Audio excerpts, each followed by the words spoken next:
نحن نقص عليك أحسن القصص بما أوحينا إليك هذا القرآن. بسم الله الرحمن الرحیم.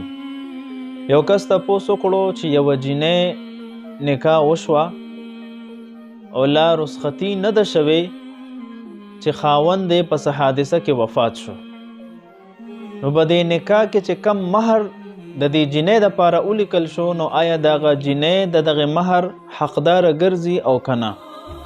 یعنی شرعاً به دغه مهر چې کم لیکل شوی دی دا به دې ښځې ته میلاویږي او کنه د خاوند په مرګ سره دا مهر ختمیږي؟ نو فقها فرمایي فتاوا هندیه کې دی والمهر يتأكد بأحد معان ثلاثة: الدخول والخلوة الصحيحة وموت احد الزوجين.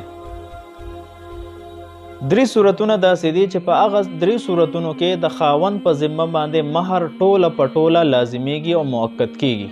په هغې کې یو دا مذکوره صورت هم دی چې کله خاوند وفات شو، نو په دې صورت کې هم د خاوند په ذمه باندې د ښځې دپاره پوره په پوره مهر ورکول دا لازم دي.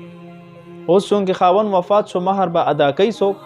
نو د خاوند نه چې کم مال په ترکه کې پاتې دی په میراث کې، نو دې کې خو به اول د خاوند کفن دفن خرچه وویستلی شي. د هغې نه پس چې د خاوند په ذمه باندې کم قرضونه دي هغه به ادا کولی شي.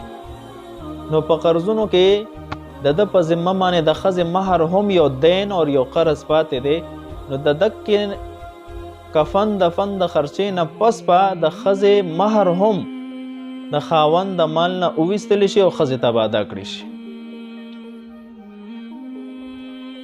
والسلام.